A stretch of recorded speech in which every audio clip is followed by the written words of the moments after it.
Hello there! Welcome to another edition of the Great Mystery Arts Inc. I am your host, Jacob Smith, and joining us today is one of my favorite authors and people in our community in general. Many of you probably have heard of him, some of you maybe you haven't. And most of you probably haven't heard of him because he's out instead of actually publishing everything, which he's now done, he's published most of his work now. He's out actually taking these brilliant ideas he has, putting them on stage in front of some of the best paid celebrities and business people in the world, and he's just doing them. And he's making a very nice living from it as well that's growing every single day. He's a man that's recently released what's voted the best mentalism product of 2014. And it's a book so controversial, so sarcastic, that one magic shop even banned it from their shelves. The man, everybody gives me great pride to introduce the man, the legend, and of course the hairstyle, Kennedy. Hello, hello, hello. That was a long intro. That was like I'm feeling like I have to do something like give something that's going to be good now. I better not just be my usual rubbish self. So, thanks for having me, Jacob. I really appreciate it. Hey, it's my pleasure, man. I'm still absolutely ecstatic that you agreed to do this lovely little intimate interview here. So let's go ahead and just get right into it, man. Tell us a little bit about yourself. Tell us kind of about where you're at right now, and obviously you got Baron out right now. It's been doing great. Just fill us in a little bit. Okay, well, at the moment, I'm still since the age of 18, I'm doing the same thing pretty much, which is making my living, paying my bills, and collecting furniture and books, which is all paid for and funded by the fact that I'm a full-time mentalist. I always have been. I've never had a real job, and I hope I never have to get one. That'll be quite sad. So basically, for the last 12 years, I've been performing at sort of celebrity parties, corporate events, mainly corporate events, and some luxury cruise ships around the world as well. So I've been lucky enough to fly all around the world, and people keep paying me to do that, to share my ideas, to share this weird stuff that we're all so fascinated with, which I think is just amazing. And we get to go around and inspire people and make them think, oh my God, I thought I understood everything, because usually the people we're performing for, or certainly the people I'm performing for, are usually way smarter than me. And I get to go in there and make them think, hang on, this guy knows something we don't know. And it really inspires them, I think, to think creatively and out of the box. So that's pretty much what I'm doing. Of course, on the other side of that, I really enjoy giving back to the community, as so many people who have come before us have inspired all of us with all of our ideas through the books and the things they've released I sort of like to contribute to the library that is our art form by releasing some sporadic sort of pieces to the community, and that sometimes comes in the form of some ebooks, which I'm sort of shying away from, because I think, to be honest, there's not much value in ebooks. I think anybody can just sort of scribble some stuff down, click save as PDF, and then sell it for an obnoxious amount of money. So I've moved away from that, and now really onto the physical thing, and I feel I can't quite believe it, because when I wanted to release Ben, I wrote it up in this really sarcastic, offensive manner. I thought, I can't put this out, and then I sent it to a couple of friends, and they were like, just do it, and I'm like, okay, so there we are, and no one's written to me yet to say that they were so offended that they're going to take me to court or anything awful like that, which, yeah, I kind of expected that. Well, that's the normal thing in your professional world, right? Yeah. Tell us your secrets, or we're going to put you in prison. Yeah, pretty much. Yeah. Well, we were chatting a little bit before we started broadcasting and everything, and talking about some of the really finite points we wanted to cover in this. Really, like right now, some of the things that maybe not everybody knows about, but personally I've found and discovered to be really beneficial are things like your gig flow. I've read Impromptu Mystifier, which is a whole kind of mini tome on how to sell yourself impromptu, which has been really beneficial for me, because it's actually got me out of the house and actually going to places and daring to perform more stuff, and it's led to some pretty great moments so far. Yeah. It's great material too. I'll say this because I contacted you after I read this because I thought it was so great, and it took me forever to find you on Facebook. But there's a billet thing in there that it's so simple, but when you take it and apply something to it, it's just really magical. Remind me after this, I have to tell you something one of my friends came up with kind of off the back of just describing it to him. But it's pretty cool. But let's talk a little about some inner game stuff here, because one of the things I've noticed is you are your book first off. You're very fearless. You don't really have, for you, there's like no, at least that's what it appears from the surface when I've seen videos of you performing and listened to your talks and everything and read your books. There's no fear there at all. So what are a few things that you do to really kind of kill the fear? Because I mean, you're in front of some high-profile clients, really high-profile, and I'm just curious personally, for someone just starting kind of out in this arena, what are some techniques that you use to kind of kill stage fright and conquer the stage like you do?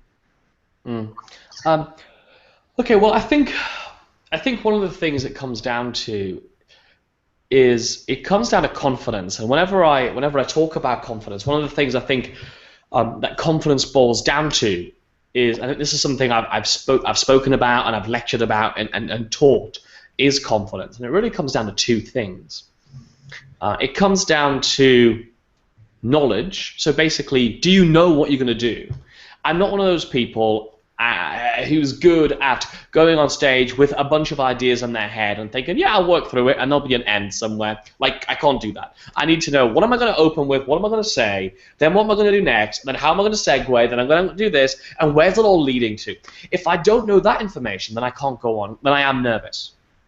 Right. Because I need to know where it's going. Because I especially like to know that the ending is going to be great. Because if I'm trying something new out or something risky out in the middle, then I want to know at least there's the safety net of awesomeness at the end that they're going to really like. Right. That's one thing. I'm sorry. Also, be prepared is basically one of the main factors of that. Yeah, be prepared. Know your script, know your links, know the tricks. Yeah. The second thing, after you know your stuff, is number of reps. How many times have you done it? Because if I look back, and every time I've been, if I was somebody else, if I was new to this, and I'd only been on stage a couple of times, but the only times I've been on stage were to receive an award, and maybe I fell up the steps when I got there, and maybe I did some stand-up comedy one night and I got booed off stage. If the only recollection I would have of being on stage were negative things, where it was awful and distressful, then the only thing I can associate with being on stage is that it's terrifying and it's going to make me feel uncomfortable.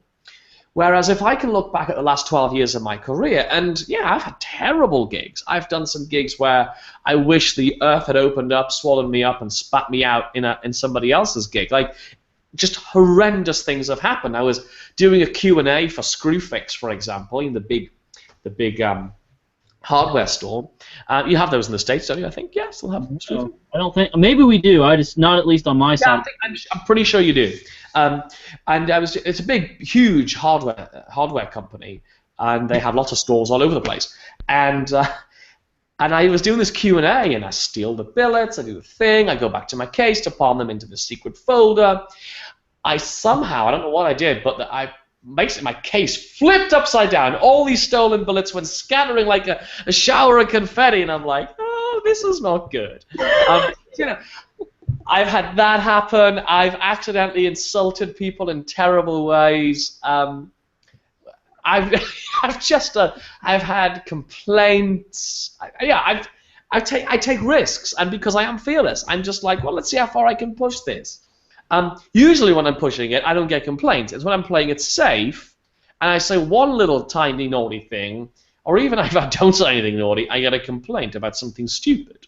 So number of reps, okay? So I can look back at my 12 years and go, okay, I've had a lot of good times. I've had, the stuff that everybody, wants. I've had some standing ovations. I've had some people, but standing ovations don't mean anything, by the way. I don't think that's a good measurement of anyone's success. I think that's to do with with so many other things we're not going to right now.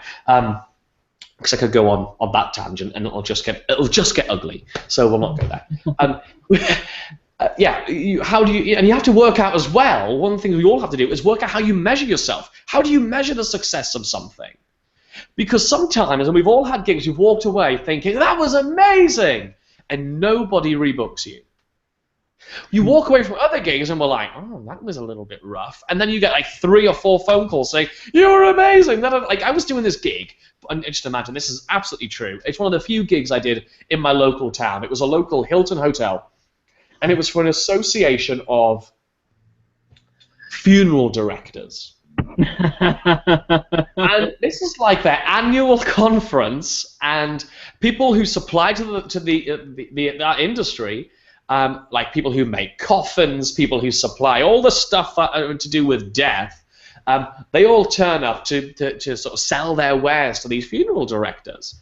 And then they have a big dinner in the evening, and then they have some entertainment. And I go on, and I remember I was just recovering from a knee injury where I'd severely dislocated my kneecap, and there I am. My girlfriend at the time came on stage with me, bless her, and she was handing me all the props because I couldn't move around the stage, and they didn't laugh once, which is really just, because my show's fairly humorous, and well, it tries to be humorous, and that night it wasn't humorous. I didn't even raise a smile, and they didn't really applaud very much, and I'm like, I walk off stage, hobble off stage, thinking I might get some sympathy, but they didn't do any of that either. And I'm like, I died. That was horrendous. I was like, are these people actually already dead? And the guy who was in charge of the event came to me and was like, Kennedy, that was the best show we've ever had. No one's gone down that well. And I'm like, what did you do to the other guys? If that was good, did you eat everybody else you've ever had? Did they not live through it? Did you embalm them on the stage? So we've all had those gigs where you think it's gone great, but you get no calls back. And we've all had those gigs where you think it's gone horribly, but loads of people call you afterwards. And I did get lots of private parties, actually, off the back of that one in particular.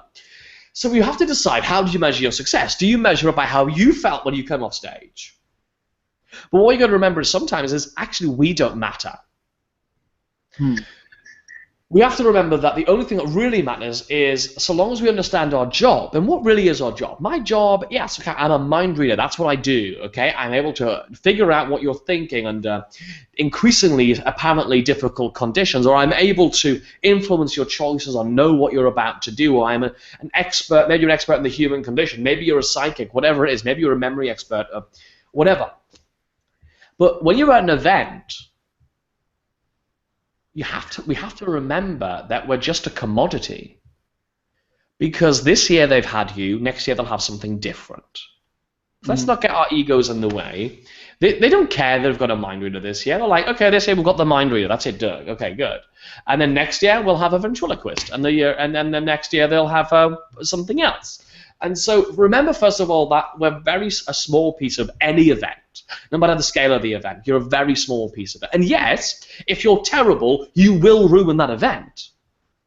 So in the scale of that event, you could ruin it. But if you do a good job, you're nothing. And that's the first thing I would definitely say.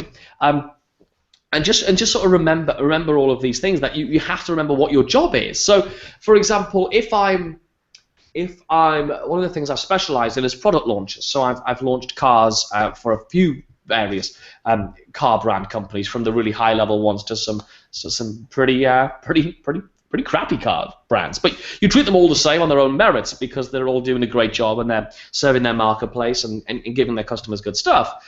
I have to remember that, okay, what's my job? My job is to make this car look amazing. That's it. Right. Or if I'm after dinner entertainment at a conference, they're having a dinner at the end of the conference, all I have to do is entertain them. I'm not the star because the chief executive is the star, or whatever it is. So we have to get out of ourselves. We have to get out of our own backsides and realize it's not about us at all. Right. But at the same time, we have to remember that the audience is there to see us. In that, I don't really like that kind of philosophy. Well, not that I don't like it, I just disagree with it. And I think a philosophy that it should all be about empowering the audience and I think a lot of that comes from more immature performers in general. I know some people absolutely get it right, who are much more experienced than I am. So and they're amazing, and I'm learning a lot from them. But right now, I feel like my philosophy is, if we're not special on stage, then why on earth are they hiring us? Mm-hmm. So to say it's that your show's not about you is just garbage, really. It's either lies because you think that's the right thing to say, and that's lies not just to the people you're talking to, but to yourself. But also, it's just not true. If you don't value that we have this ability to show people that we can read people's minds, or we can create the illusion of this, that, and the other, or you can really do it, then why are people hiring you? You have to get into that mindset of, actually, there's a reason they hire you. It's because you can do these things. You can do it with an entertaining flair. You can engage that group, whether it's a small close-up group, or it's a large audience, or a medium audience, or whatever it's going to be. You can engage those people, and that's why they pay you. So if you just do one-to-one readings, I know some people who'll be watching us right now maybe do one-to-one work. Well, would they be hiring you and paying you cash, or paying you in something more valuable, which is their time? Because let's be honest, we could all earn more cash. How many times have we wasted money on a book, for example? I thought, it's going to be the Holy Grail, it's going to be another amazing, any card, any number, because we're all missing one of those in our lives, right? It's going to be amazing. We buy it, and we're like, oh no, I can't do a diagonal palm shift. I didn't say that in the instructions, and you throw it out the window, or whatever it's going to be. You've wasted that money on that overly priced limited edition crap. So you throw it out the window, and you go, oh, that's rubbish. But you go and earn more money. That's okay. But the thing is, our audiences, or that one-to-one client, yeah, they can go and earn that money again. Whatever you're charging, if it's $35 up to, $20,000, wherever you are in that price range, whatever you're charging, they can make that money back. What they can't get back is 1 o'clock till 2 p.m., 1 p.m. till 2 p.m. on Saturday, on the 2nd of March 2014. They can never get that back, because that's spent now. So I think we've got to remember that the value that people place on us is not just about the money, it's about the time and the memory that lives forever. Because the biggest thing we have to remember is, when an audience sees either of us, they're probably seeing a mind reader for possibly the first time, or definitely within the very few times they're going to see it in their lives. And the truth is, if you do a bad job, then you should give up. Like, if you're not very good at it, you should stop. Yes, we all have bad gigs, don't get me wrong, we're all going to have that gig, right? But if in general, that person's not very good at being a mentalist, or being a mind reader, or being a magician, or doing whatever, you're giving the rest of everybody else a bad name. So I know I was called down, I was on a cruise ship, and the stage manager called me and said, hey, Kennedy, it's going to be a technical rehearsal at 3 o'clock in the afternoon, for example. Will you need the flip chart, because you'll be doing that number square thing? And I said, no, I'm not doing the number square thing. He said, really? I thought you were a mentalist. And I was like, what? And he said, yeah, we've had 6 mentalists on in the last 2 years. They all did the number square thing. And I was like, guess what? I'm not doing the number square thing. And so I've dropped that from my show. That's why I put my presentation for it in the book, because I'm kind of done with it. If you're going to do something with it, yeah, do it with a unique twist, which is what I've done. But that'll never happen again. So we have to remember, the first time they see it, leave that impression. Remember, you have a responsibility to the rest of the art, not the rest of the people, but the legend of our art. If a person sees one mind reader, one mentalist, one whatever you do, and it's you, what are you saying about our art form? What are you saying? Are you saying it's boring? Are you saying it's hilarious? Are you saying it's insightful? Are you saying it's disturbing? Are you saying it's offensive? What are you saying? It's an interesting thought. I agree with that. There's so I just went off on a right rant. You asked me probably a question like, what did you do yesterday? And I just started talking about all this stuff. Look, I'm getting so excited. My hair's standing up and it's gone white. You've got a line for everything, don't you? No. And that no confirms you do. All right. Well, I completely agree. There's so many cookie cutter mentalists out there anymore. Like, we'll talk about the Magic Square just because you brought it up real quick. A good case example of that is, I'd say, everyone does kind of the same thing. Mm-hmm. The most unique one I've personally seen, bearing in mind I've not seen yours, so don't everyone watching, I'm not degrading Kennedy's. I'm sure it's amazing. Benji Bruce is somebody that seems like he really took that and brought into a real, new area by turning it to motivational and combining something like slam poetry. Yeah, I really don't know much about Benji. From what I see, he's doing a great job of teaching other people and stuff. I'm assuming that's based on obviously his experience. I don't know how much he's performing now. I know he's doing a lot of teaching and stuff, which is great. He obviously has that passion for sharing his knowledge, which is great. He has a great one. I think another one that's really nice, if you've got more of a magic bent to it, would be what's he called? The Vanishing Ink guy, Andy Gladwin. Is he called Andy Gladwin? Sorry, Andy. I was just with him last weekend, and I'm like, what's that man's name? Yeah, Andy Gladwin. Yeah, he has a great magic square. Oh, it's really clever. Nice. But what I did with it was slightly different. I didn't do anything particularly with the square. I did something with making it have an ending. My problem with the magic square was always there is no ending. And basically, I'll tell you what I've done with it. Is I have two people in the audience think of a two-digit number. And by the way, I'm not going to share how this is done now because it's not fair on people who have bought Ben, but I will. I do have a routine that I'm going to share with everybody a little bit later on this session. I do have a routine that I've only shared with a select few people, which I think you'll find interesting. So I will share a cool mentalism routine with everyone in a bit, which I didn't plan on doing, but I think it'd be cool. Yeah, but what I did with the magic square. Sorry, I'm rambling again.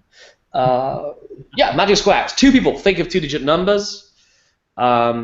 And I say keep them in mind, whatever. And I have one of them call out their number, and I write it on the board. So let's say it's the number 25, all right, whatever. I write 25, I do the magic square, and every direction adds up to 25, okay? That's it, done. Now the problem is, for me, at that point, you could still be going, and this direction, and this direction, and this direction, and this direction, and this direction, and this direction, and this direction, and this direction. And this direction, and oh God, can we all go home? And this direction, and it will go on forever. But then I say, now obviously this wouldn't work with just any number. For example, person number 2, whose number we did not use for this, what was your number? And let's say that they say it was the number 20. I say, now obviously this doesn't work with your number. It only works with their number 25. Now I didn't know what your number was going to be, and I did not know what your number was going to be, but I did have a feeling about a synergy between those two numbers. In fact, 25 plus you said 20 is 45. And then I turned the board around and printed huge is the number 45. Wow. So, the problem with most magic squares, if there's a prediction in the end, which I've seen other people do, is they just have, if they call it a number 25, they do 25 every direction, and they predict the number 25. That doesn't make any sense, because that means you must be only able to do this number square thing with the number 25. I wanted to get over that. So now I've predicted the total of two different people. Yeah, so that's what I do. That's great. So that's kind of what I've done with the magic square. I have no idea why we're talking about this. Oh, well, this is because it's really awesome stuff. That's why. I don't even know what my point was, but what I'm saying is you can still take classics and put a twist on them or make something interesting. Or my whole philosophy, and this is pretty much what I introduced in Ben, is and that's what I want to share with you now, is a lot of mentalism is predictable. You hand somebody a book, you say think of a word from the book, and the audience already knows what the ending is. The audience already knows that in the end he's going to work out what the word was. Right. That's the thing. There's no surprise. Well, magic, you have that surprise element. In mentalism, it's pretty much for the most part, it seems like it's based on, I'm going to make a huge claim, and I'm going to prove it. So it's more like a drama. It's like the difference. Let me give you a really crap analogy, because I love crap analogies. So this is my crap analogy. It's the difference between Murder, She Wrote, when you don't know who done it, and Columbo. Because in Columbo, you see who did it at the beginning, and you're trying to work out how they're going to get away with it or how they're going to get caught. So you know everything. You're just trying to work out how they're going to get there. It's a bit like that TV show Motive that's on right now. You know that this crime happened. You're trying to work out why. You're trying to fill in the middle. Whereas classic crime drama, where you don't know who did it, this crime's happened. Look at all these suspects. Who did it? That's what magic is, because you don't know what the ending's going to be. And somebody wrote on a forum ages ago, in fact, loads of people have written about this, how the fact that mentalism is more like it's about the journey. Well, it is about the journey, but also why isn't it about these surprise endings as well? Right. Every journey has its own unique twists and turns, and yeah. And so just look at all kinds of theatre, look at all kinds of movies, look at what they've all done with all those things. So they all have the twist, the little bite in the tail, you know, the little sting in the tail, the bite in the, I don't even know. Metaphors, they're awesome. Yeah, and I think it's all about like just looking. It seems like what we're talking about here, and I agree with this. It's all about how can your personality work with these unique twists and things you can add into your own routines, so that you don't have that, you know, cruise director going, oh, you need the flip chart for the square thing, right? Oh, that was right. There we go. That was really stupid. I did this way. You can't even see. Smooth, man. Smooth.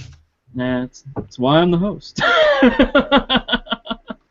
Well, let's now we've got, so basically what we've learned so far is we've learned how to overcome stage fright, how to... A little bit. I mean, I could give you some other stuff on stage fright. One of the things I've taught people about stage fright, I run a program 4 years ago about how to be a more engaging presenter and performer. This was for business people. It wasn't anything to do with mentalists.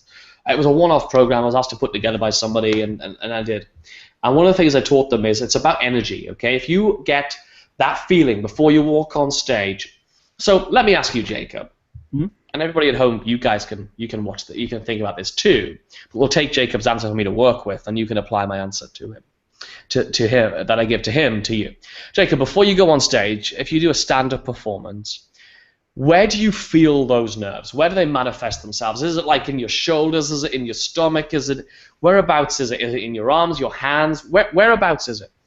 It's right here in the gut primarily. Like it's out of frame, but right about mid-thigh. Okay, whereabouts? Whereabouts else? Where else? You know, you feel some of the shakes in the hands and stuff like that. Yeah. Okay. So I'm not a very smart person, but I know a little bit about physics. I know one thing about physics, right? I know that, well, that's making this happen, and that stuff in the butterflies, you know, the thing happening in your stomach is energy. That's what that is, right? Would you agree? That's just energy. Right. Right? Basic physics says that energy cannot be created nor destroyed. It can only be moved or changed. Yeah. Right? So at the moment, the energy you're feeling in your fingers and in the pit of your stomach, is that useful energy? No. It's inhibiting energy, which is stopping you from doing your double lift or your billet switch or your progressive anagram or whatever you're going to do. It's not helpful. So, where do you really need that energy? And the answer is you probably need it to pull your spine up and your back and your posture up, and you need it in your legs to give you that spring and energy before you walk on stage. That's where you need it. So all you do, whenever I'm feeling a bit nervous, and I don't actually use this technique anymore because I just find I haven't needed it of recent, but definitely until maybe 2 years ago, I was definitely still using it. Find the energy. So it's in the pit of your stomach. It's wherever it is. I would feel it like under my eyes. I would feel it in my arms. I would really feel it like around my wrists and my forearms. That's where I would feel it. And just take the energy in your mind and just push it. And push it. I push it into my legs. So I want to have more power when I walk up. And just take that energy and push it down into your legs, and you'll feel it in your legs. and then now it's in a useful place. So when you get introduced, please welcome Jacob, and then you can go bang, and you can use that energy to push you on stage, as opposed to that energy to go, oh no, hello, oh please like me. Sometimes that energy is in your throat, it's in your mouth, and you can't speak, and your mouth dries up, and it's awful. Well, that's not useful. So move it somewhere useful, Right. and use it to get on stage. That's what I do to get on stage, right? That's really great, because obviously you've got a lot of background in you've got a background in hypnosis and NLP and a lot of the change work stuff. I've never heard of that application to it, because my first thought was it's going to move into the kind of traditional NLP reversal technique. But that's brilliant. I've never heard of that one before. I've never heard of that before. That's great. No, I made it up. That's great, man. All of you, this is the point where you grab your pen and paper and you write this down, because if you don't, you're going to forget it, and then you're going to think, shit, what was that thing that Ken told us to do to... Right. Oh, by the way, if anybody has anything they want to contribute, I've got my Twitter open here. If they want to tweet at me, it's at @MindOfKennedy. That's the only Twitter account I own, so you're welcome to do that. I'm just refreshing to make sure I'm not missing anything. I don't think I have any love. No, nobody likes me. That's fine. Yeah. Same thing on my side, man. I'm at Mystery Arts Inc., and I'm keeping an eye on mine. And so far, I've not seen anything. If you're posting the comments on YouTube, I've switched it over so that it's for Twitter only now, because keeping the YouTube screen open with this was causing some feedback. There's some delay. Yeah, we'll do. Yeah. Not easy to deal with, and we're on a slight delay too. So what we're saying right now will be heard in a minute or so, probably. But yeah. So please, and one of the things Ken told me at the beginning, this is an all open interview here. So if you have any questions at all, just what was your 2 rules, Kennedy? 2 rules. Oh yeah. There's nothing that I won't talk about, and but the other rule that goes with that is I won't lie to you. So make sure you want the answer to the question. Yeah, and that's honestly. That's the best style. Like after this, I'm going to do some evaluations for Toastmasters, and that's pretty much the same rule I follow when I'm evaluating somebody. And you can people really you can get people really riled up telling them the truth sometimes. It's oh yeah, it's crazy. But anyway, let's keep on trucking here. So that's a great technique. I'm still like head spinning on the energy technique. I like that. Well, while we're talking about that, what are some mediums that you found really useful doing presentations, and just also for personal use as well, therapeutic ideas? What are some things you found outside of mentalism that pretty much, most people tend to miss or don't know or don't acknowledge, but they kind of do something really unique for how you perform? I hope that made sense. So are you asking which books or which people I find inspiring? I'm not really sure of the question. Like for me, for that, that's you made that up yourself, I know, but what are some when you want to find something that's when you're going to look for something and you found something that's outside of mentalism that you've applied into mentalism and into performance and presentation. What are some good sources you've had just for, good gestalt thoughts? Like, you read this thing and it made you go, I can make that work for my show. Right. I mean, a lot of my stuff, ideas and stuff, I read are things to do with, books about accounts with psychics, these people had all these different psychic experiences and ghost stories and psychic stories and things like that. They're interesting. What else do I like? I mean, I'm really not into therapies and woojoo energy work. I know you like that kind of stuff, and that's great. It's just not my bag at all. To be honest, as far out there as I get is push the energy from my stomach, which is making me feel bad, into my legs. That's about as wow woo woo as I get. Right. Apart from that, I think anything to do with communication. So I like anything to do with. I've studied a lot to do with influence skills. That's because what we have to do is, if your skill that you're saying you're using is influence, for example, you need to know your stuff about influence. And you also need to be passionate about it. You need to know genuine influence techniques. If you're saying on stage you're going to hypnotize somebody, but you don't even know how to hypnotize them, you're just doing some faux thing on stage, how can you possibly know, apart from watching some clips of other mentalists pretending to do it on YouTube? Then you've got no foundation in it. So you need to really know about the real side of what you do. So if, for example, if you are a mentalist saying that what you're doing is real, you should believe on some level that what you're doing is real. Right. So I believe that influence skills genuinely exist. So I can sell to my audiences the fact that I can really influence these decisions because I know about language patterns. I know about understanding people's meta models. I understand about how to understand people. Right. And how to use that against them. So I know the genuine stuff. So if, for example, you're a body language expert, then you need to be going on body language courses and reading books and doing home study, and you need to know your stuff. I agree. And also, not just because so you can back it up with the knowledge, but that stuff will inspire ideas for you. So you read stuff about, for example, my thing is influence, and so I read a lot of stuff about influence. I do home study programs, audio programs, video training programs.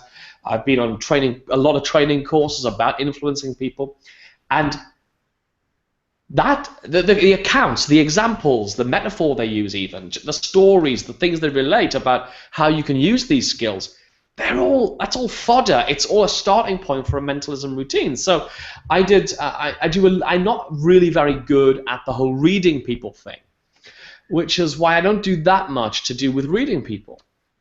So I did a little bit of stuff to do with micro-expressions, and I did a home study course about micro-expressions and with the correct person to do things with, obviously, is Paul Ekman. Right. You have to know your stuff, and I had videos created with micro-expressions in them, and that used to be my presentation for my tossed out deck routine. So, but then it really didn't fit what I was doing, so I dropped that presentation altogether and I moved on. But you have to know your stuff, otherwise, what's the point in any of it?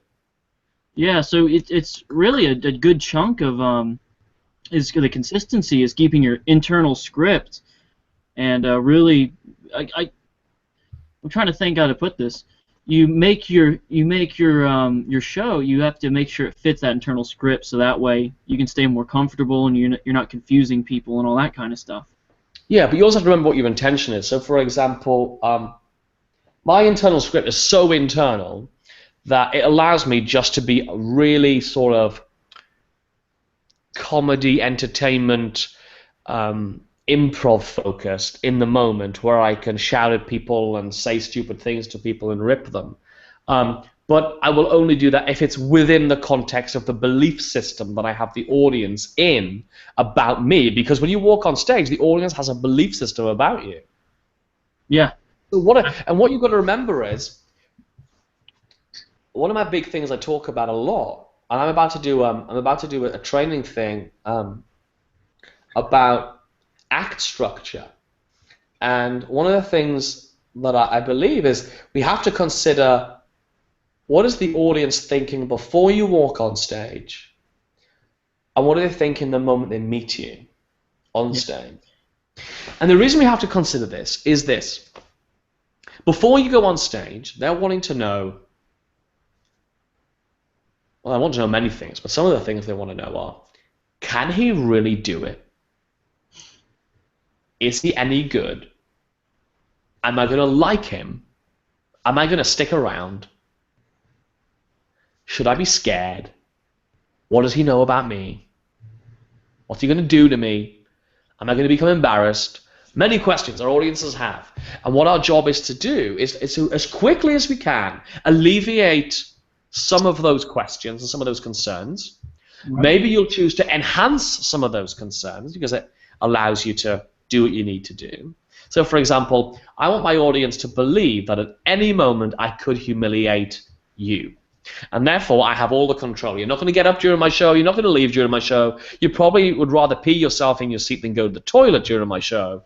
And I'm in control. if you shout out, which I encourage people to do, just using my character. When I say encourage people to do, I don't say, hey, you guys, if you want to shout out, you can. I would never say that. I imply through my character and what I'm doing that you can shout out and try and shout crap at me. I'm going to kill you. Like, I'm going to be faster, I'm going to be funnier, and I'm going to have the whole audience laughing at you. And I want you to have a go because it's funny. Right. And that's what my character allows for. And then the reason that happens, and the reason it works for me, is because I build my character up. There are some. You have to understand what your key characteristics are, or your idiosyncrasies of your character are. And for example, mine. One of the things. I mean, mine's quite they all should be complex. I understand my character pretty well, but you might look at things. For example, let's talk about one thing. My character is kind of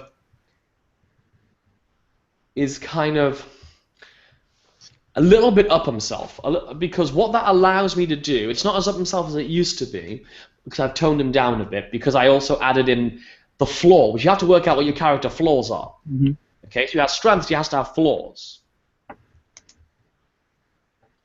Okay, so for example, my character's strength is that he's kind of really confident, like super confident.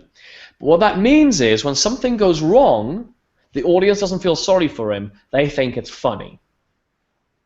Yeah. What does that mean? That means the last thing any of us want on stage is sympathy. Because if the audience is genuinely sympathetic towards you, you've lost them. If they care about you, it's fine. But if they're like, oh man, I feel sorry for this guy, that's awful. So when I get something wrong, if I'm doing a book test, and book tests go wrong. Think of a long word with 7 or more letters, preferably one that rhymes with Marpender, beginning with B. That'll be good, right? Whatever it's going to be, a long word, with 7 or more letters, that'll be amazing. And if the person thinks of the word hello, that is going to happen, okay? Mm-hmm. But how does your character deal with that moment? And that's what we have to think about. So my character, you could deal with it by having an out. Fine. It doesn't suit me. The out for me, you have to have an out, but your out doesn't have to be a revelation. It doesn't have to be, and it's in my wallet, or it doesn't have to be, and it's predicted here, or whatever. But it does have to be something. You have to deal with it. Ignoring it is not an option. If you don't acknowledge a mistake, the audience will focus on it. When we make a mistake, you have to acknowledge it, deal with it, overcome it, so the audience can move on, okay? So what my character does is he'll go, and what's the word? Hello. Hello? Really? That's your word? I asked you, what kind of 7-letter word is that, lady? Have you got problems? How many fingers do you have? Do you even have 7 fingers? Because can you not count above 7? Is that a problem? And I will just basically go crazy at them because they're an idiot, and I'll make them look like an idiot is what I'm saying. That makes sense? So my character will just kind of go crazy, and because the audience is laughing at me, then I want them to laugh with me. I'm like, are you a crazy woman? Are you stupid? Have you even got any brain cells? Did you come out alone? Is your care assistant off tonight? What's wrong with you? So I'll deal with it somehow. The question is, how does your character deal with when it fails? Because come on, some of this stuff's going to fail sometimes. I don't believe in I would never trust a non-surefire method as an effect in my show. In fact, I think any of us would be ridiculous to do that. Because if you hire a plumber to come fix your heating at home, and they turn up and they don't fix your heating, they're not a plumber and you don't pay them. Mm-hmm. So if I'm a mind reader and I don't turn up and read your mind, I'm not a mind reader and you shouldn't pay me. So it's okay to add in some of the psychological stuff in between effects to enhance effects, all those sort of things as nudges in the right direction for when they hit, it's great. But I think as a commercial performer, if you want to go above hobbyist, if you want to go beyond a theorist who sits in a chair and thinks about it all, which is great, by the way, some of the best creators in our industry in the past have definitely been people who sit at home and think about it, but at least they come up with practical ideas. So I think our acts need to be practical stuff. They need to be stuff you can go out and do, but you can enhance them with psychological bits that you push in. Why do I even get onto that? So you need to work out how your character deals with those things. But then, what's your character flaw? Okay, so my character thing is he's a little bit pompous, so that means that the audience don't feel sorry for me when I get it wrong, and he deals with it by making them look silly because my character can humiliate people. That's a strength right there. On the other side of that, what's the weakness? What's his flaw? Mm-hmm. One of my character's flaws is that he's terrible with women. He can't get a date. So, and that's kind of a recurring theme. That's a thing that I use in jokes, but it's also a thing that I can use. I don't ever use it in a serious way, but you know, I'll do things like if I've got a woman on stage and I'll say to her, "Hello, what's your name? Oh, I noticed you're wearing a nice wedding ring. That's such a shame." And then, you know, and I'll just say that under my breath, as you know, "Oh, you're married. Oh, that's a shame." And as I'm moving or whatever like that. So I'll say those sort of things because that's a character flaw that I can take advantage of. Remember, our character flaws are things we do and we should take advantage of, and we can use them for humor. We can use them for interesting moments, and of course, we shouldn't all be humorous. You can be dark and mysterious as well. So use your character flaws for that as well, for sure. Wow. Wow. I don't know what I just said, but I'm sure. I think I agree with everything I just said. Hey, if not, then I have a tweet from Fred. Can I read this out? Yeah, go for it. Okay, Fred says, "Kennedy, you are the best mentalist I've ever seen. You have amazing." No, he didn't say any of this. I'm lying to you. So what he actually said is, in addition to magic squares, what type of effects do you stay clear of right now? That's staying clear of. That's a really good question. Thank you for that. It's a really great question, Fred. What do I stay clear of? The magic square is definitely one of them. Which coin's the hand in? Which hand's the coin in? Which coin's the hand in? That's good. Which coin is the hand in? We can have like big coins, like clamshells, and we can put someone's hand in one of them, and we have to work out which coin has got a hand in it. No. So which hand? That's just that's my new variation. It's going to be in a new book I'm going to release called Brain. No. And Brian. The new book should be called Brian. Huh? It has to be 400 pounds too. Yeah, £400 limited edition hardback, and I'm only going to sell 10 copies of them. Yeah, and then I'll just retire. I mean, that'll be me done. Okay, let me. That's great. What do I stick? Yeah, which hand has the coin in? I think is an effect that I think is really a lot of people are doing it, and I know some people who are doing some great variations of it. I think Colin McLeod has, and he did it on his Penguin lecture. Actually, it's just really. I mean, it's like the best version of that routine. In fact, it's the only version of that routine I would ever even consider doing because I think it's ingenious because it's not about the coins. So that's the best way to do it. I would not do that. I would not do the traditional which hand has the coin in. That's the correct way of saying it. What else would I stay clear of? I would love to say I'd stay clear of a book test, but the problem is every time I take it out of my show, people are like, "What about the thing with the books?" I'm like, "Damn you people!" Or like when it's in my show, I do all this other clever stuff, and they're like, "Oh, you're amazing!" Like I do all this really, smart stuff. I think is really clever, and then at the end, they're like, "Oh, the thing with the books," and I'm like, "Damn you people!" So I wish I could stay clear of book tests, but it turns out I can't. It's a good question. I'm trying to think what other effects there are that everybody's doing. Do you know what? First kiss revelation. Seems like one. First kiss revelation is pretty horrific, but I know I'm going to say something, and I believe this is one of the best tricks in mentalism by one of the best creators of all time, and one of the nicest guys ever. But we need to stop doing it. And it's Sneak Thief. Mm-hmm. I haven't seen a mentalism show where the person's not doing it. Everybody I've seen for the longest time is pretty much doing Sneak Thief, and it's such a shame. So let's all stop doing it. And when they've all stopped doing it, Jacob, you and I'll just do it, and we'll be the only two people in the world doing Sneak Thief. Yep, that sounds like a deal. That's actually it's funny. Seriously, I wouldn't do Sneak Thief right now, and I mean that because I think everybody's doing it. So I don't want to be another mentalist doing Sneak Thief. So right now, it's a bit too popular. Everything goes through its things, though. Everything's popular for a bit. You know, there was a while everybody was doing Kuretsuke. There was a time when everybody was doing a routine I released where two people draw identical drawings. I think I called Open Transmission. There was a time when everybody seemed to be doing that type of effect. Not my version of it. Some people did my version, but that type of thing. Chair Test went through a peak. You know, it's everything goes through its thing. And right now, it seems that a lot of mentalists are doing Sneak Thief. It's a fantastic routine, and Larry Becker's like probably the best creator of mentalism ever. So, yeah.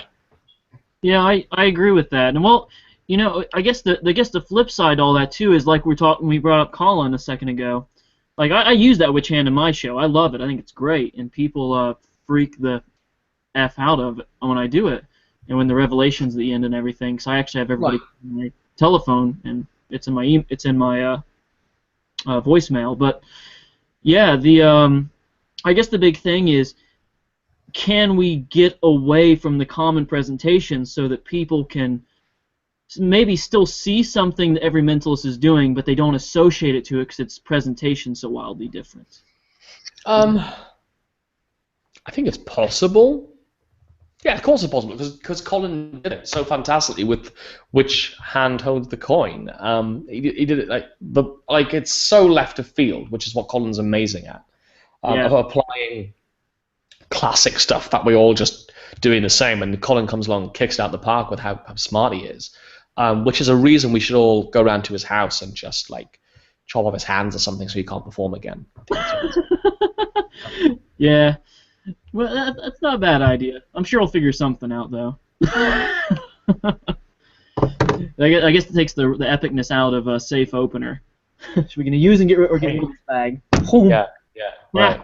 Doesn't matter. But yeah, no, that's Fred. Thumbs up, dude. That was a great question. It's a great question, and keep them coming. I mean, if anybody wants to ask anything, just either because you're genuinely interested or you just want me to hear me talk about something other than how I do my hair, that would be great. I just realized I'm now going to get loads of text saying, how do you do your hair?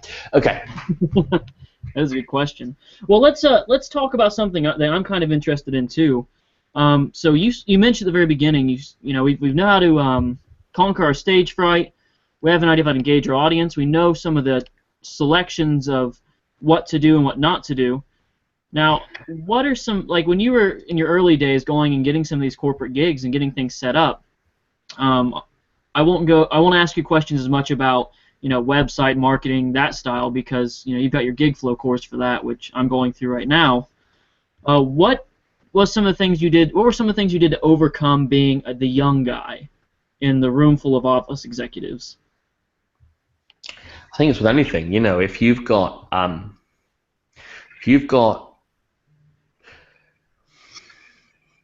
white hair, if you're a guy who, I don't know, it's like anything.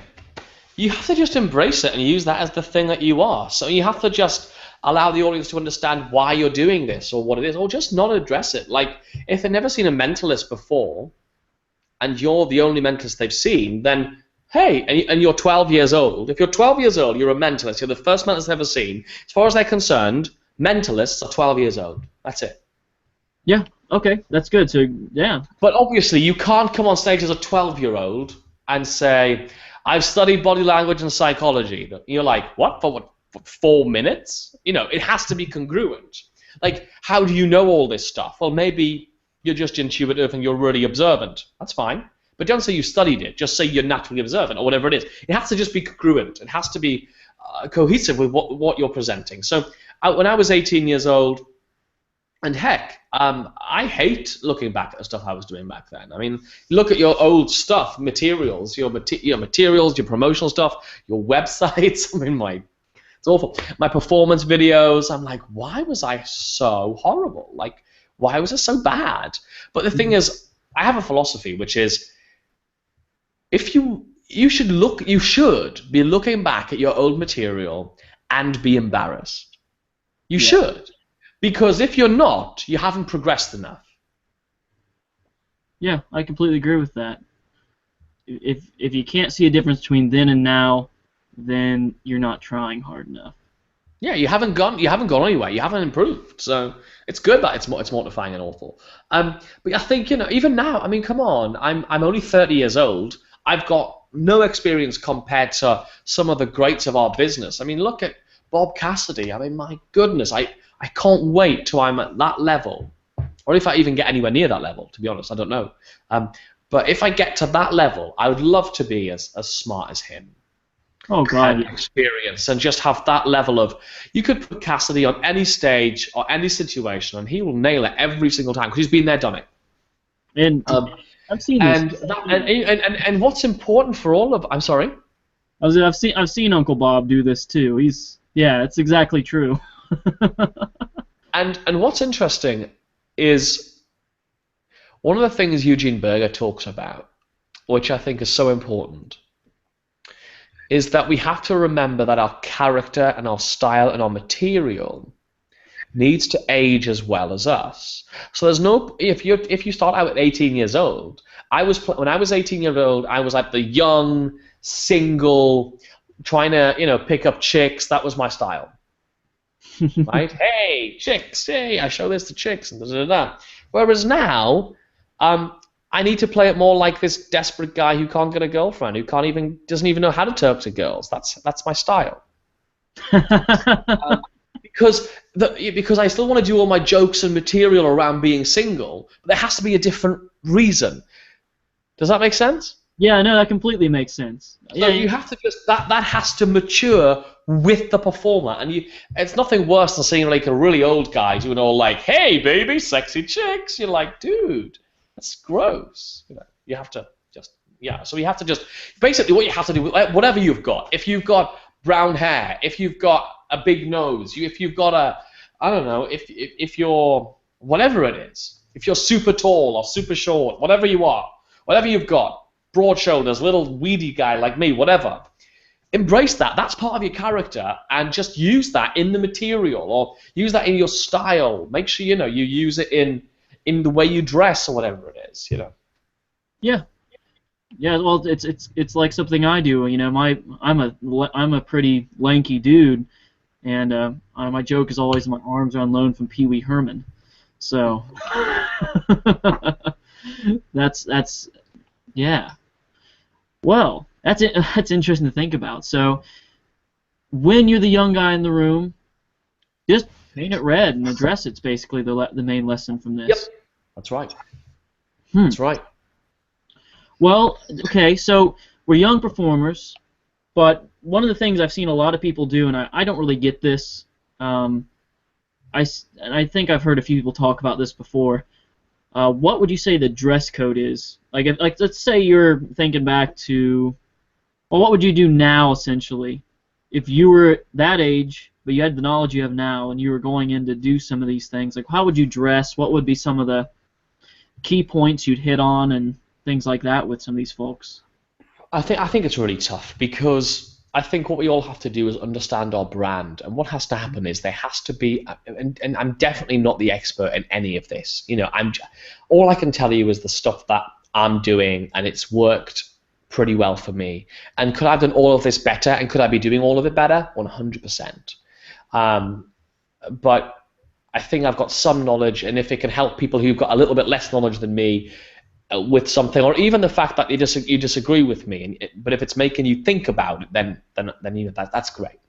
The problem is working out what the dress code should be and what we should wear, and when I say dress code, that goes down to hairstyle, down to to your footwear.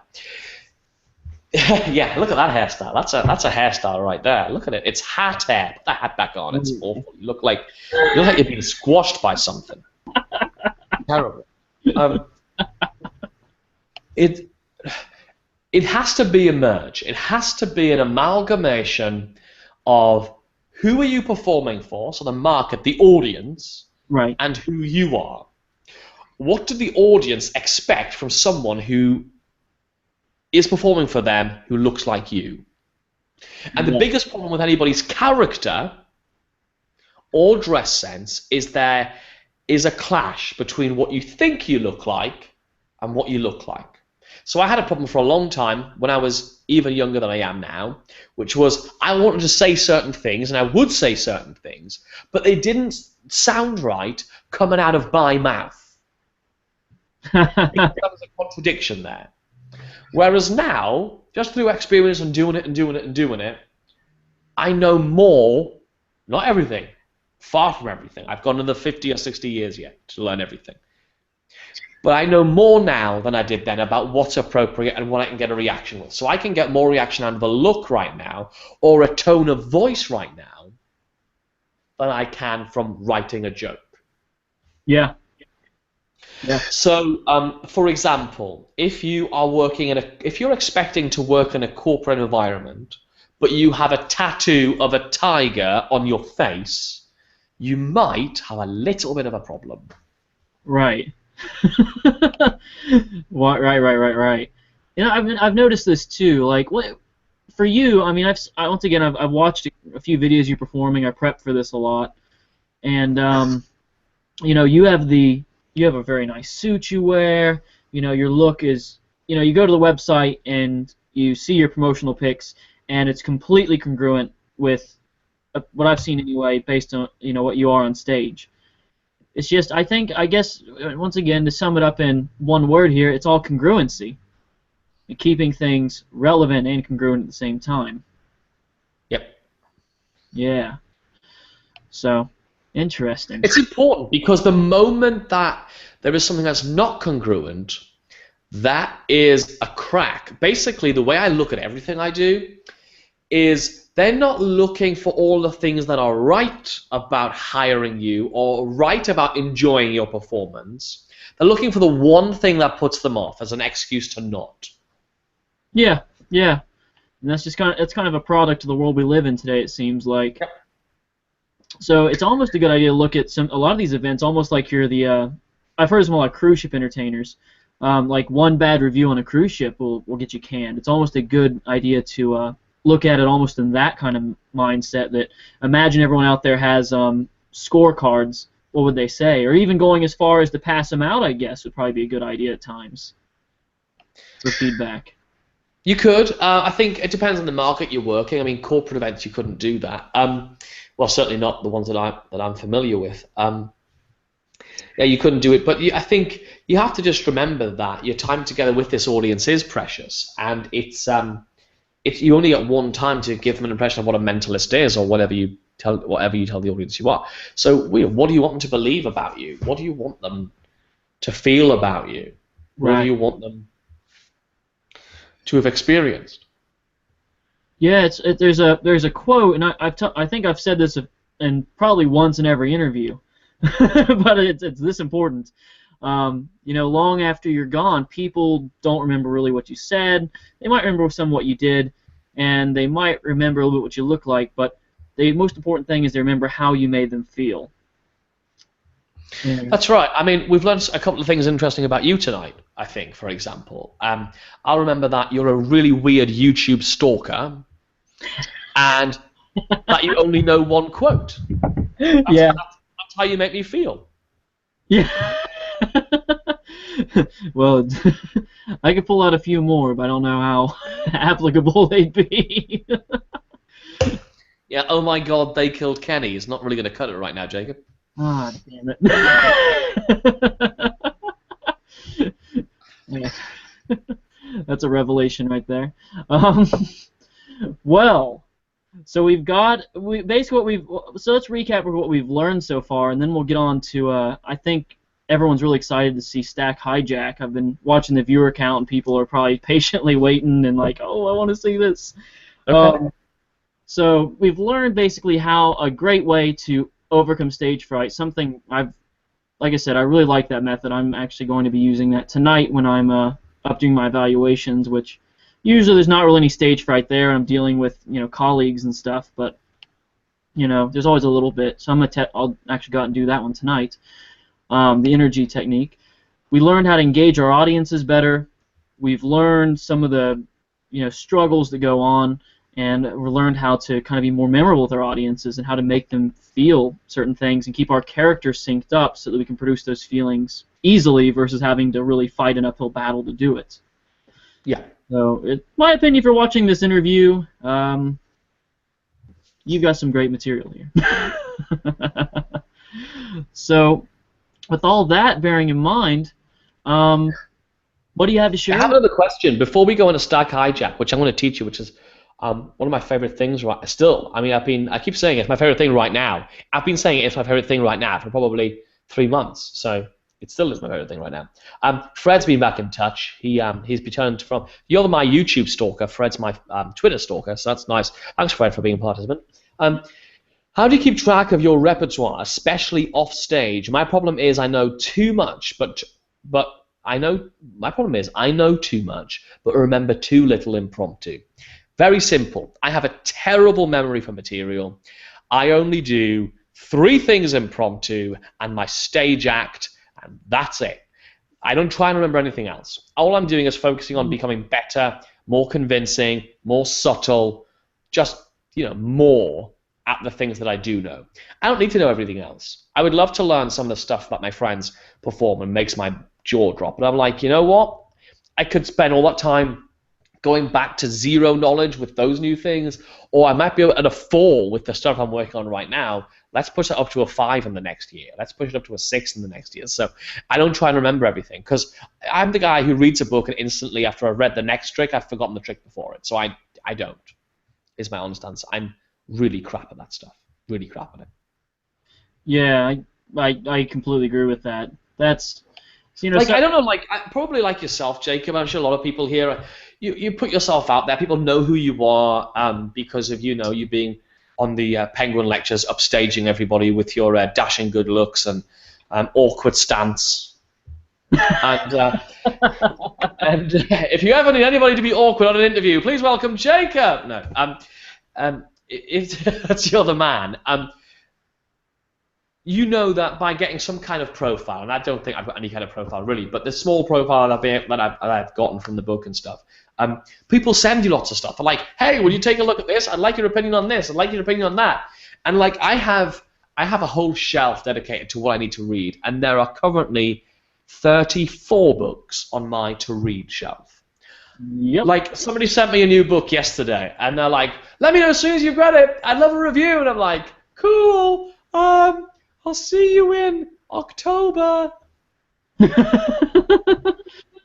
It's one of those things too. It's like you don't have the heart sometimes to be like, I've got to get through all these books, and I've got to do this, this, and this. Then I've got to do marketing. You don't have the heart to almost tell people sometimes like, I'll get to as soon as I can. But I can't promise you it's going to be any time. Yeah, and of course, if there's something that I mean, and I love it. The thing is, I love them. Like, I love them all. Like, if I didn't want to read them, I wouldn't say, yeah, send it to me. Like, I love them, and I can't wait. I'm like, there's a book I just added yesterday, and I'm doing them chronologically, to be fair, but it's at the end, and I'm like, I really want to read that book, but I haven't got time right now. Yeah, it's a first world problem there. Oh man, I don't have time to read this book. Oh, sad face. I know. I mean, I looked at my schedule for the next 9 weeks, and I think I sleep in my own bed for 3 nights. For a week on Sunday, so a week Sunday, so not this Sunday, the Sunday after, I'm away for 9 weeks, and I think 3 or 4 times I'll sleep in my own bed in that 9-week time. Wow, really? That's why we had to do this interview today. We wanted to do it in a couple of weeks' time, and I was like, it's going to be June. Yeah, that's exactly the discussion we had.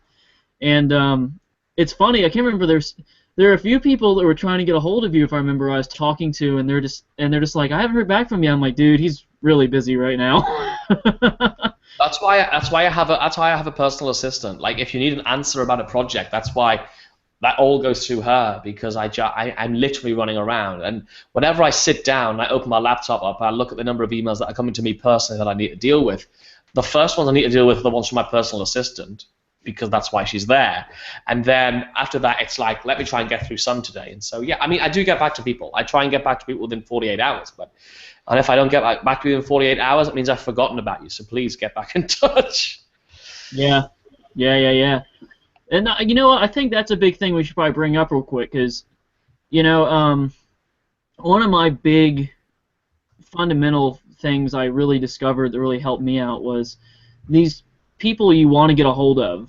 You know, like getting in touch with you. Well, you know what I do? I got on Facebook and I sent you a message. I waited a few days and you got back to me.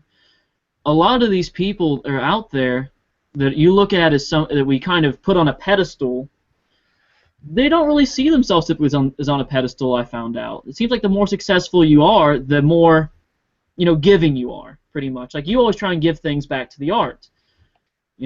Get in touch with the people, or attempt to get in touch with the people that you really, really love and you really want to get to know. Because who knows? You never know. You might end up being best friends. I think for me, the thing is that the difference between the people I've idolized who are genuinely successful are usually the most giving and open. The people who think they are but really aren't are usually the ones who are like, I can't even begin to speak to you unless you're paying me £1 billion or $1 billion for consulting, or all that stupidity. What's lovely about our industry is really you can have a conversation with pretty much the top guys in the business. Unless they're like A-list celebrities. So you might find it difficult, but not impossible. I mean, fairly easy still to reach Derren Brown or David Copperfield. They're not even impossible to get in touch with. You can get a conversation with these people. It's possible. Oh yeah. Because our industry is so small and so supportive of each other. Which other industry is like that? Can you do that in music? I've got some friends who play the guitar. Can they get in touch with J-Lo? She never returns their calls. Yeah. Exactly. Yeah, well, it's like, I mean, like you're saying though, even outside of that, like the other day, I'm right now. I mean, I know you love your marketing stuff, so I'm sure you probably read all the Seth Godin stuff. I'm a huge Seth Godin fan, and I was just like, you know what? I wonder what happened if I shot Seth Godin an email, and I did, and he emailed me back and was very kind. Yeah. So it was like, sweet, just dare to be stupid. That's a good one. If you don't ask, you will never know what could have happened. And what's the worst? They'll ignore you, which is the same as if you didn't email them. But if you didn't email them, maybe you'll get a reply. Yeah. The little guys, it seems like the little guys are the hardest ones to get a hold of because, they have all that up here. Self-aggrandizing, self-delusion rubbish, which I really, really bloody hate. So, yeah, it's really frustrating. And I think for me, I mean, just why? It just makes no sense. We're all in this together, man. We're all in this together. Exactly. All right, enough about our pedestals for a second here. Have you got any more questions for me? Huh? Do you have any more questions? Anything else you want to know?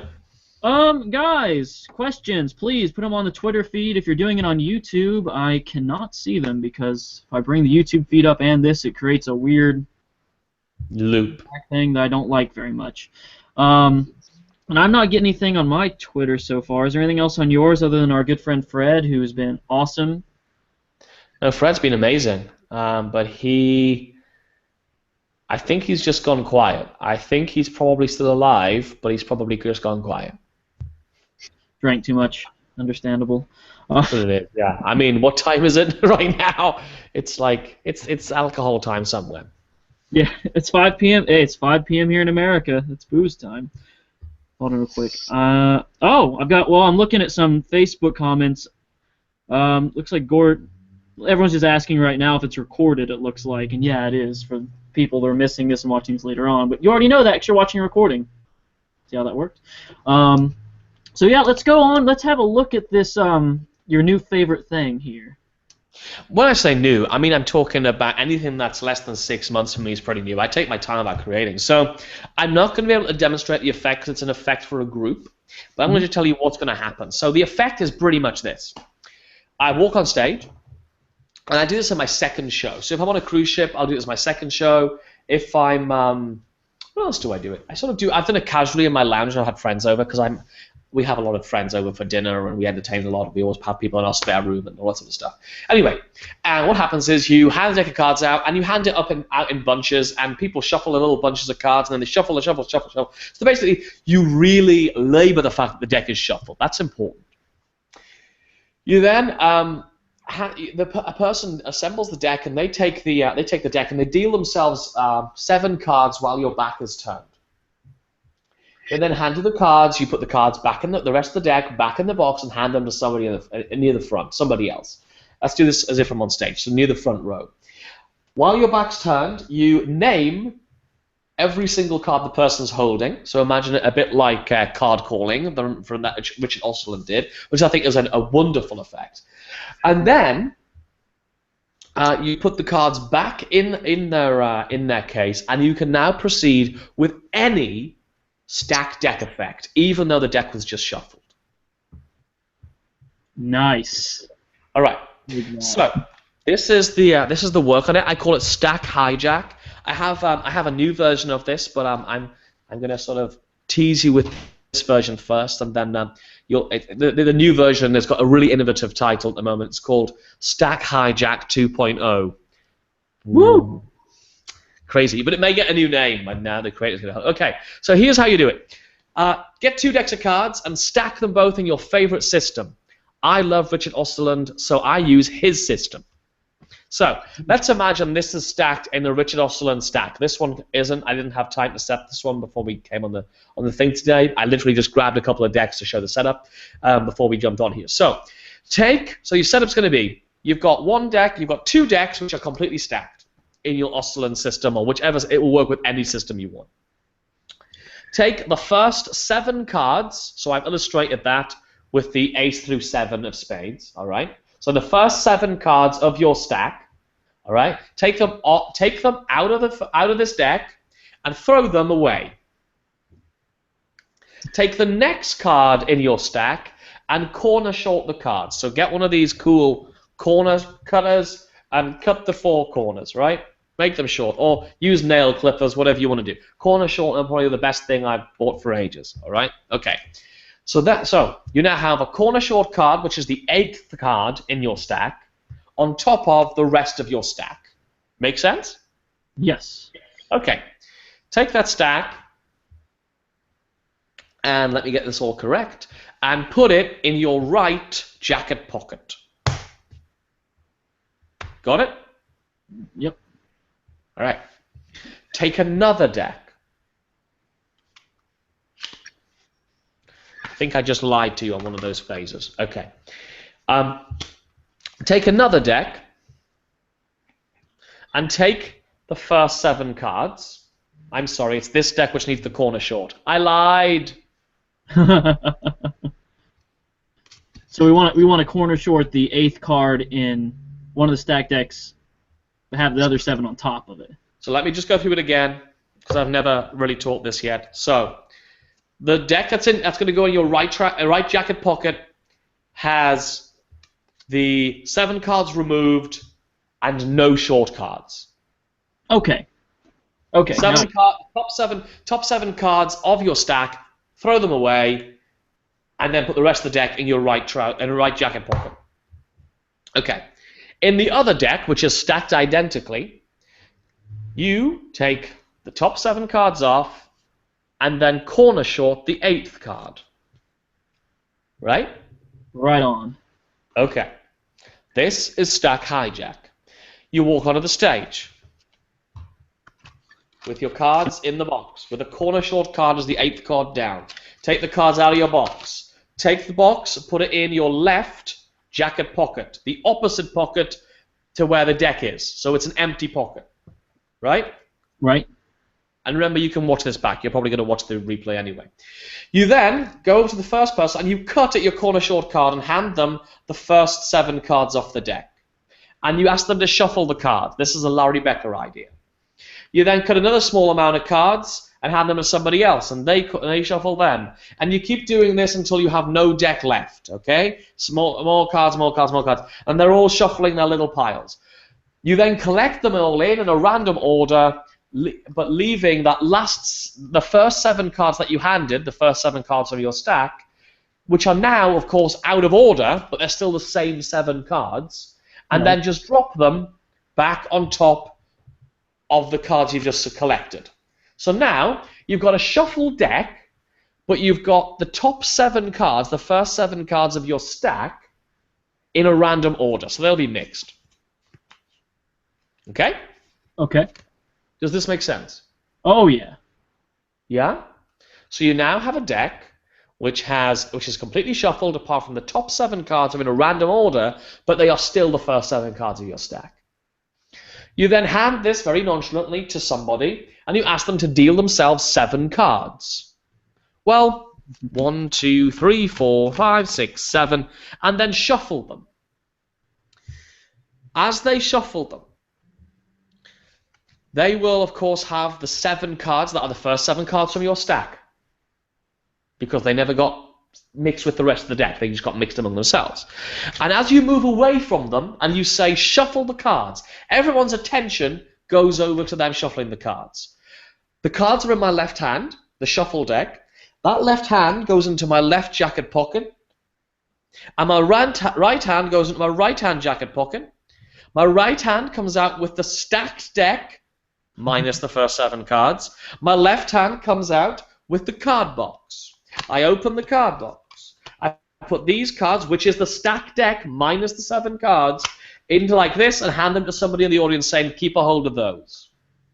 Ha ha ha. Now this is the cool bit.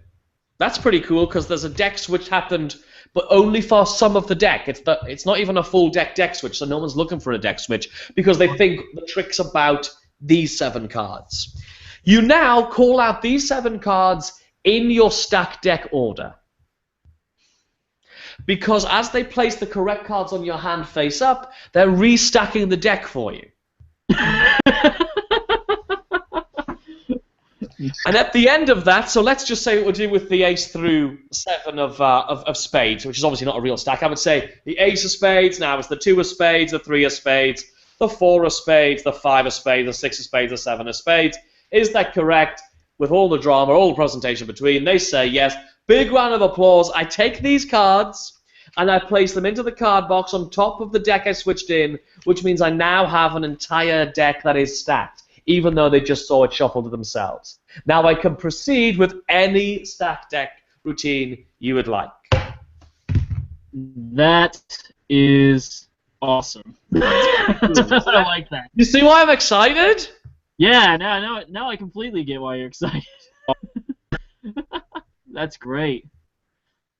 Wow. So that's cool because I mean, from there on, you're set for your paroptic vision. Just whatever you want to do. I mean, that's exactly what I do. I do paroptic vision. Before I came up with the new thing that I do, which is I then have more people select more cards, and I do a kind of it looks like tossed out deck. It really isn't tossed out deck, but I do an extra phase with it and my own sort of phase. So the first stage is very much a Al-Quran type card calling thing, which of course Mr. Osterland made famous on his DVDs, which are fantastic. So yeah. Wow. Okay, so Jesus. And the reason, by the way, the reason this came up, and the reason I came up with this, let me tell you the story about around the creativity, because some people do ask me about how I come up with the ideas.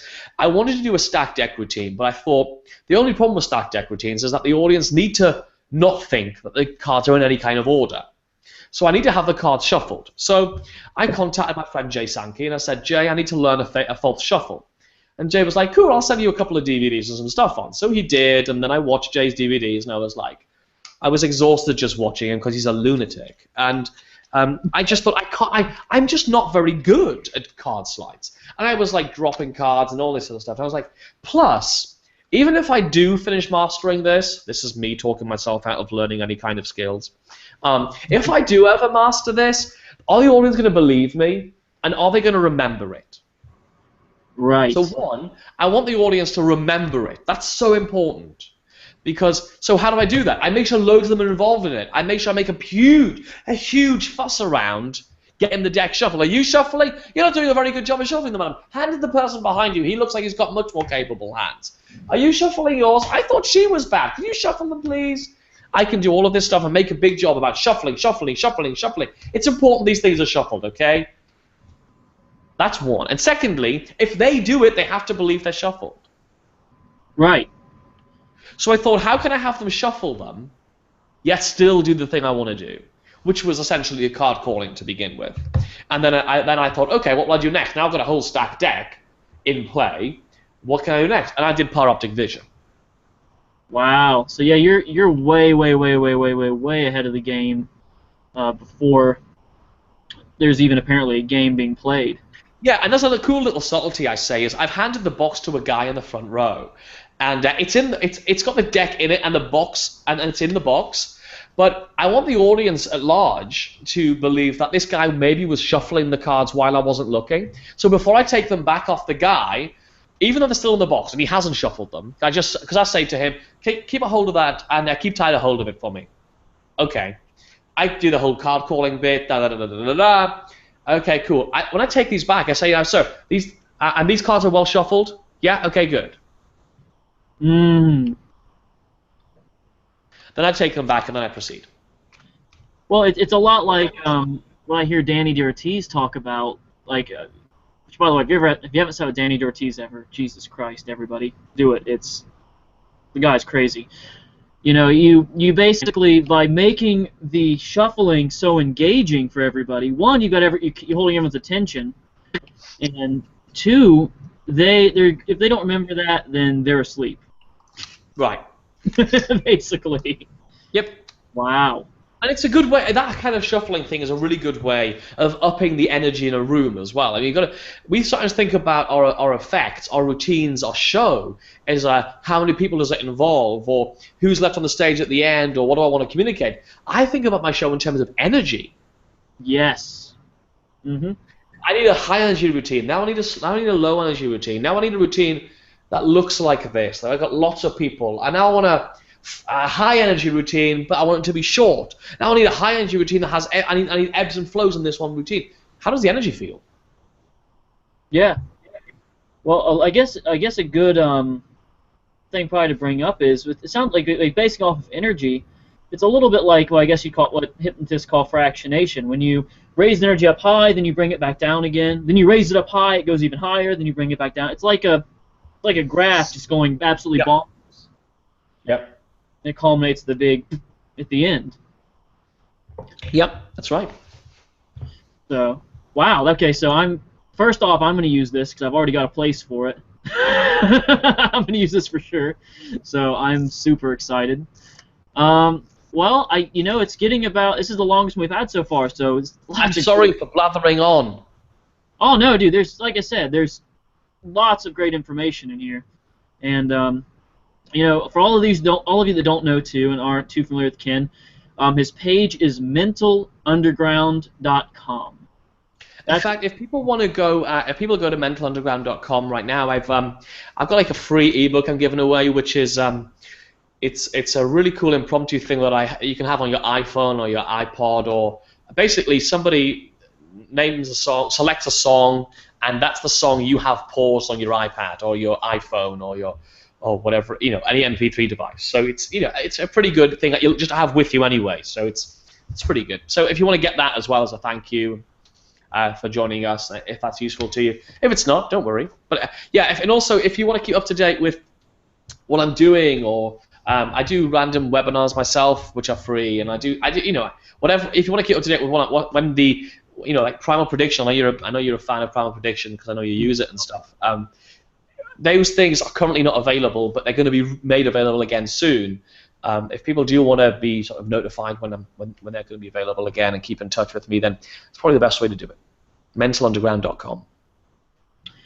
Well, is there any closing thoughts you'd like to give real quick, Ken, before we sign out? Because I'm going to go to a toast. Yeah, I think my closing thought is I think one of the things I wish I'd been taught when I was much younger in this industry, even though I'm young now, is you have to decide who you're going to be right now and be that.